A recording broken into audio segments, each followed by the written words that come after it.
Hello tout le monde et bienvenue dans cette formation sur le Deep Learning. Alors, nous allons rentrer dans le vif du sujet par rapport au Transfer Learning. Nous allons essayer de l'appliquer réellement pour voir ce que ça donne.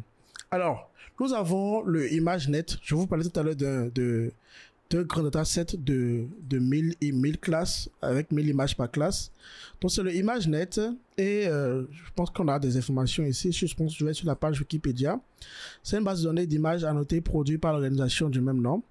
Destiné à des travaux de recherche. Voilà. Voilà. Le jeu de données, on a quoi? 120 catégories de chiens, par exemple, des objets, beaucoup d'autres éléments. Et, en fait, on a des modèles qui ont été entraînés sur ce gros dataset-là, qu'on peut réutiliser, tout simplement.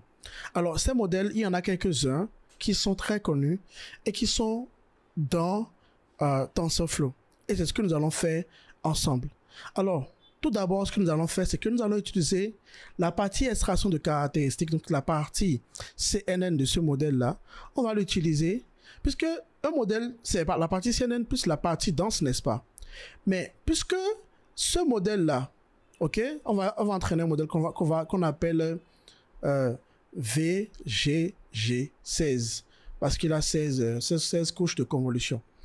Donc ici, puisqu'il devait faire la prédiction pour 1000 classes, on aura 1000 ici, 1000 neurones, n'est-ce pas? Mais nous, ce que nous allons faire, c'est quoi? Nous allons créer notre modèle ici. On va prendre cette partie CNN là, on va la copier pour la voir ici. Et nous, on aura notre partie dense. Mais comme nous, on fait une classification binaire ici, on va faire bien sûr le flatten.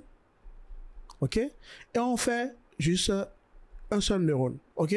Donc on va réutiliser les caractéristiques apprises ici, on va les réutiliser et on va mettre notre couche qu'il faut ici. Et ça, on appelle ça la méthode extraction de caractéristiques. C'est-à-dire que nous utilisons le modèle précédent, ce modèle-là, pour extraire des caractéristiques. Et c'est ce que nous allons faire ensemble. Donc allons-y. Je vais écrire ici extraction de caractéristiques. Voilà.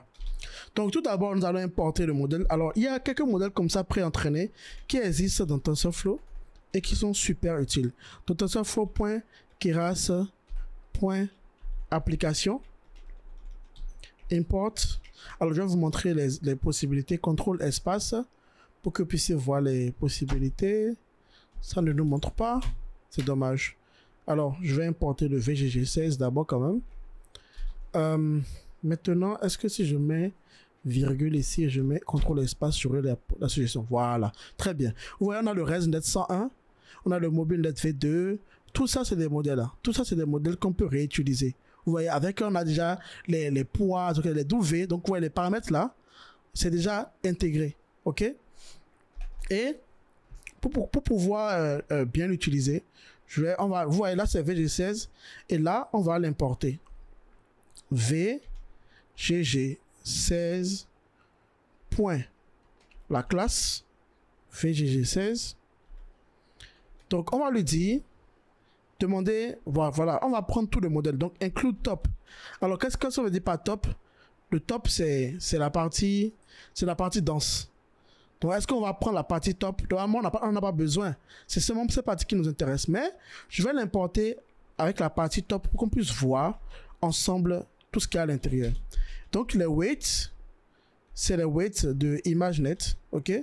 Puisque le modèle VGG16, on peut l'appliquer sur plusieurs datasets, mais ce sont les weights qui viennent de ImageNet que nous voulons. Donc weights ImageNet, et on lui précise le input shape que nous on a. Par contre, notre input shape. Donc nos données, on avait dit que ce serait 224.3. OK? Donc ça va être notre modèle pré-entraîné. On va appeler ça pre-trained model. OK? Donc vous allez voir que j'exécute là, il va télécharger. Ouais, là il est en train de télécharger les weights. Donc du coup, si je fais pre-trained model .summary, on pourra voir toute l'architecture du modèle et mieux comprendre. Voilà. Vous voyez? Donc d'abord, on a la première couche d'entrée qu'on vient de mettre là. Ça, c'est notre couche d'entrée. Puis, on a une première convolution, puis une deuxième convolution avant le mask pooling. Vous voyez ça, c'est une architecture différente. Puis on a une autre couche de convolution, une deuxième couche de convolution avant le mask pooling. Couche de convolution, couche de convolution. Donc du coup, on a un pattern ici. Vous voyez. Et c'est arrivé là maintenant qu'on fait le flatten pour avoir 5 x 7 x 612 ici. Et on lui donne à 496 neurones pour la couche dense, une autre couche de 496 encore, et une dernière couche, vous voyez, 1000 neurones pour la prédiction. Vous voyez, ça fait 138 millions de paramètres. Mais nous, on ne veut que la partie top. Donc, la partie, vous voyez, toute cette partie-là, par exemple, FC1 dense, FC2 dense, ça, on ne veut pas. On veut pas ça. On veut juste la partie qui est en haut. Et nous-mêmes, on va mettre en place notre partie densement connectée. Donc, du coup, je vais recopier ce code-là et je vais mettre ceci là et je vais mettre include top. On va mettre false. OK? On va mettre false. Parce qu'on n'en veut pas. OK? Maintenant, une fois qu'on a fait ça, bon, bien sûr, on peut réessayer encore le pre-train model pour que vous puissiez voir comment ça fonctionne. Donc, si je fais point summary, vous allez voir que la partie, elle est partie désormais. Vous voyez, ça s'arrête ici. Donc, du coup, si j'envoie par exemple un modèle, j'envoie un batch de 32 images par exemple, donc 32 images, ce sera de la forme 32, 224, 224, 3. Bah, du coup, il va nous retourner quoi? Il va nous retourner un batch de 32 avec 7 x 7 x 512 filtres. Vous voyez? Et donc, du coup, là, nous, on peut l'utiliser comme extraction de caractéristiques. Alors, ici, je vais vous montrer une manière de faire les choses qu'on n'a pas encore vu jusque-là. C'est l'API fonctionnelle de TensorFlow. Alors, juste là, pour créer un modèle, alors, prenons un exemple d'un modèle qu'on a créé lors de la dernière partie. Prenons ce modèle-là. Donc, je vais prendre cette couche-là. OK? Donc, là, c'est quelque chose d'important que je vais vous apprendre là. Hein. Alors, juste là, on a toujours utilisé l'API séquentielle. Ok, vous voyez, l'API séquentielle, c'est quoi? On crée une séquence, donc c'est une liste de filtres, et on fait une liste de couches, on met virgule, virgule, virgule. Alors là, on aurait pu la créer comme ceci aussi. Hein. On aurait pu créer un truc vide. On aurait pu faire, alors je vous montre ça rapidement. On aurait pu faire modèle égale TF sequential comme ceci. Ok? On aurait pu créer un truc séquentiel comme ceci, vide. Ok? Et là, une fois que c'est créé, on peut faire modèle.add. OK? Au lieu de mettre le toit à l'intérieur en même temps, on peut même faire modèle add. Donc, si je prends cette ligne-là, par exemple, prenons les deux premières lignes. Donc, j'ajoute la première. Donc, la deuxième, là. Voilà, j'ajoute la première comme ceci. Vous voyez, on a fait modèle add. OK? Vous voyez, là, j'ai ajouté une couche. Vous voyez, on peut les ajouter au fur et à mesure. Donc, si je fais modèle.summary par exemple, est-ce que ça marche pour l'API? Voilà, vous voyez, on a ajouté une couche. Si je fais un modèle.add ceci, donc une seconde, modèle.add ceci, et je réessaie modèle.summary, vous allez voir que c'est ajouté. Donc on aurait pu les ajouter en faisant des modèles.add, mais on ajoute directement. Vous voyez, les deux ont été ajoutés. Alors on ajoute directement le tout comme ceci. Mais ça c'est l'API en fait. Ça c'est l'API séquentielle. Il y a l'API. Alors je vais mettre ça ici. Je vais mettre ça ici. Je vais mettre API sequential. OK? Maintenant, il y a en fait une autre API qu'on appelle l'API. Alors, je vais vous montrer. Il y a aussi notre API qu'on appelle l'API fonctionnelle. Donc, du coup, là, on va utiliser une fonction. Donc, API fonctionnelle. Functional API. OK? Donc, ici, qu'est-ce qui se passe? En fait, le même... prenons par exemple... alors, je vais copier encore les différentes couches ici. OK?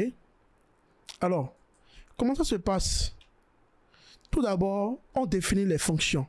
C'est-à-dire, on a plusieurs fonctions. Donc, moi, j'aurai par exemple les inputs. Alors, je vous explique. Tout d'abord, on aura notre modèle au sein de la forme comme ceci. Modèle sera égal à tf.keras point modèle,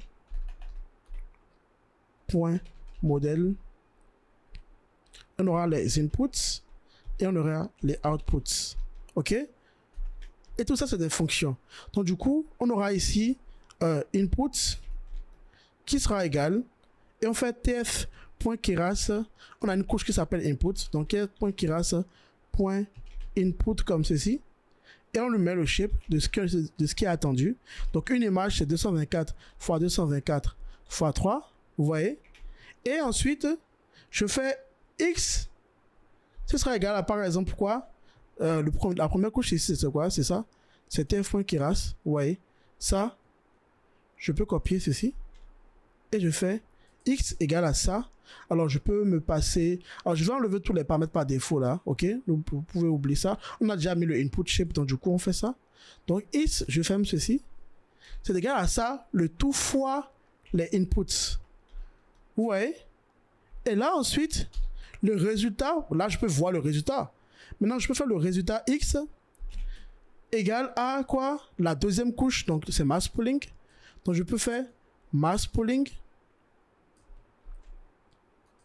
Voilà, je peux faire quelque chose comme ceci. Mass pooling fois x. Vous voyez? Et je peux dire que la dernière... Prenons maintenant une dernière couche qui est output. OK? On met output. Output comme ceci. La dernière couche, c'est... Prenons par exemple une couche dense ou bien la couche flatten. OK? La couche flatten, c'est ça. Donc, on va dire que tout ça... Vous voyez, au lieu de mettre le x à l'intérieur, en même temps, on fait le tout fois x, tout simplement. Et du coup, là, je vais grâce input, output. Et là, c'est l'API fonctionnelle. C'est comme ça fonctionne. Donc, du coup, on peut voir les différentes étapes. Là, par exemple, là, j'ai la liberté de faire des prints. Ce que je n'ai pas la liberté de faire avec l'API séquentielle. Donc, cette API nous permet d'avoir un contrôle un peu plus facile. Ça fait que, par exemple, on peut avoir plusieurs inputs qu'on concatène. OK? Ça fait que le output, en fait, peut venir de partout. On peut avoir deux réseaux de neurones qui travaillent et le output, ce sera une sorte de moyenne des deux réseaux de neurones. Vous voyez? C'est beaucoup plus flexible. Donc, cette vidéo commence à être trop longue. Dans la prochaine vidéo, on va appliquer l'API séquentielle justement à ce qu'on est en train de faire, c'est-à-dire le transfer learning. Et on verra comment ça peut être très rapide pour nous pour entraîner des modèles qui utilisent des weights qui ont été appris au niveau de ImageNet. Et ce sera le modèle VGG16. Allons-y.